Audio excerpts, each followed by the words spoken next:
Okay, we're going to take a look at some Dinky Toys, Dinky Toy airplanes in particular.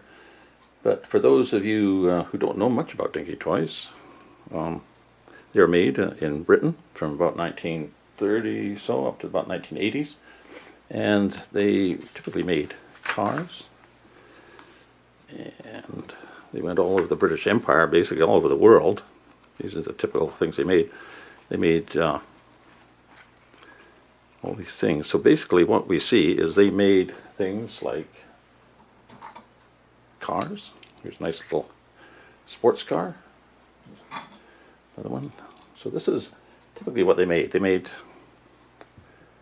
motorbikes, cars, and a lot of military vehicles like this. This is a very familiar Dinky Toy package that everybody knows. They also made ships like that. They made a lot of military stuff like this. Here's a nice little tank. See if that focuses. That's the sort of thing they made. And they made things like this. Oops. Meccano Dinky Toys. Meccano was the parent company. Here's Dinky Toys station staff. I think this is sort of when you had trains, you had station staff. And these are the little guys that would be carrying your baggage, asking for tips. So they made quite a variety of stuff. They also made things such as, whoops, this. So these are all very popular. They made hundreds of these things. They went all over the world. And there's a nice little truck. But more importantly, for the purposes of this show, they made airplanes. And here's a nice little airplane. I'll just clear these things out of here. And this is a B17 bomber that Dinky made. And the actual plane itself first came out in, what was it, 1938, 1939? Anyway, this is just how it looks, the B-17 bomber. Nice little model. And on the bomber itself, there's a few references to it in the Times. Here's a aviation magazine from the 1930s. And I think the thrust of their cover was that the plane was so huge they couldn't get the whole thing on the cover. That's the only way I can think of having it like that. But the B-17 was quite an amazing plane at the time, for the time. Here's the Meccano magazine from 1939, I think it is, 1939. And this is their news item on the actual B-17. You can see the first variant with the sort of what they call the weak tail. And that's the actual model that Dinky chose to make a toy out of. So here's the actual plane. It came in boxes like this. And different types of boxes like this. Whoops, zoom out a bit and see what we can see. So here's the first box, which looks like this. It has information on it. You can see the date when it was actually, well, no, it says code 228. Normally they have a code that you can interpret as the date. Not this one. And this is the other type of box. You can see actually boxes, they all started out as nice bright blue, very appealing, and then over the years, because all these toys are 80 to 85 years old, they turn gray. So, and on the Flying Fortress, I guess the real plane, it was, what was it? They made about 12,000 of them altogether. And it's interesting that the first model they chose to fly in a demo, one of the demos, it crashed, and it was due to them not removing the gust locks, which limited the movement of the elevators and so on. And after that crash, pilot checklists came in. It's funny, you think they'd always have pilot checklists, but apparently not. So that was where this came in. So in July '41, the RAF got the B-17C, which is the one that Dinky made a model of. And Dinky Toy made 3 variants. There's 2 silver ones. This is the one that's made before the war. Dinky Toy Flying Fortress. It's got a little plain guiding game hole here.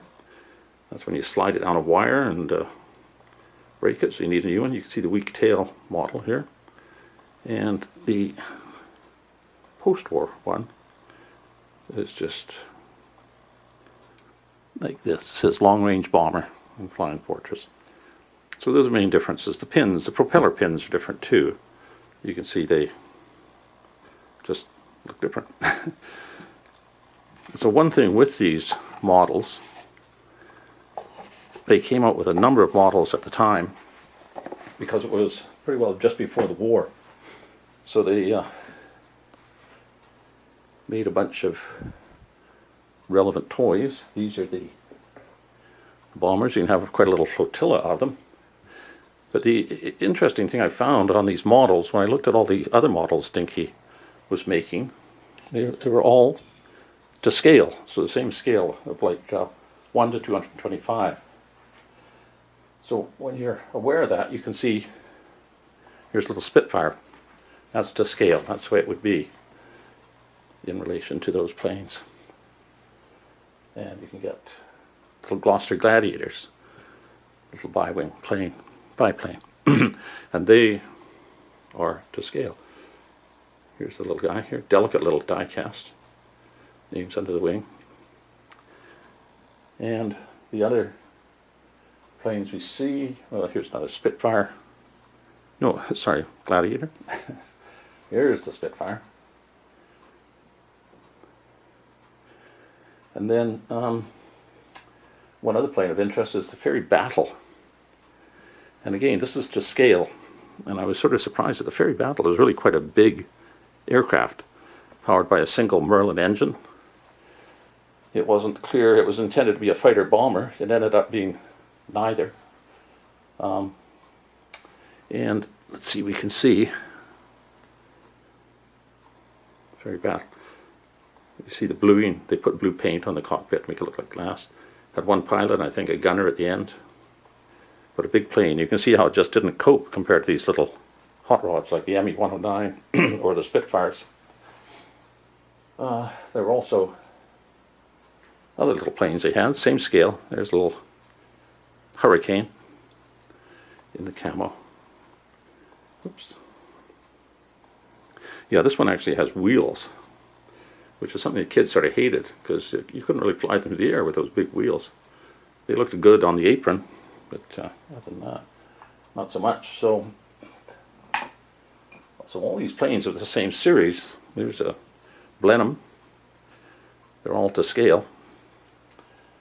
So you can even see big ones like the flying boat, the Singapore flying boat. It again is to scale. Oops, we're over here. There we go. So it's funny to think of the B-17, which we all sort of know, we're more familiar with it than a lot of these other planes. It was the one that was to scale. Though it's funny with the Dinky planes, speaking of scale, because here's a battle, and it looks battle-worn, that it has the metal fatigue, and the metal fatigue, you can see, has expanded the plane. It basically is bigger, because the metal fatigue has actually expanded the darn thing. You can see it's a little bit wonky in the wings too. Got a dihedral and an anhedral. So, and I guess the other planes we had here, this was a plane of the same era that Dinky put out. It's the Frobisher. And it was the plane largely made out of wood that led pretty well to the Mosquito, de Havilland Frobisher. And you can see it's an early pre-war one. It's got the gliding game hole. And it's got the name of it right there. There were quite a number of variants they put out with the different call letters. And you can see made by Meccano. So, a couple more here, I guess. This is the Whitley bomber in camouflage. But again, all to the same scale, which I think is, I was somewhat surprised when I realized they actually were the right size. Because Dinky made a lot of other models that weren't the right size. They were just arbitrary toys that were just made. And here's one that, well, here's another little Spitfire. Nice little planes. Let's take a look at that. This is the Mark I Spitfire. Hardly any canopy there. This is one that came up before the war. And they had a post-war one with a larger bubble canopy just to keep with the times. And the last one we have here, it came out post-war, and it's the ME-110. It wasn't issued before the war, but it's definitely the ME-110, and it's listed there as a twin-engine fighter. I guess all the fighting was over, and he didn't like to have a German plane in the ranks. So there it is, again, to scale. So you see how the ME-110 and the Spitfire corresponded in scale. Yeah. But the key one is the B17. That's one we started with. And again, those two variants, the post-war and the pre-war. And the only real difference is different name under the casting and the gliding game hole. But they are regarded as variants. They had a third variant, actually.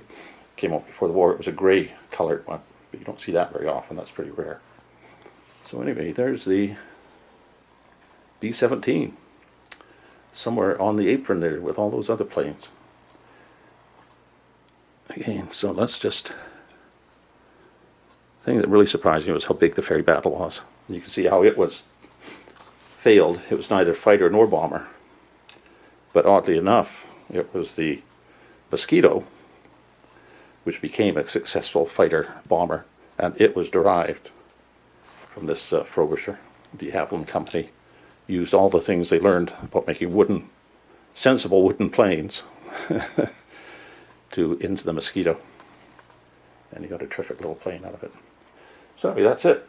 We'll see if we can find a few more Dinky Toy planes that we can talk about. You see a number of them here, and yeah, there's lots to go. Okay, anyway, hope you enjoyed that.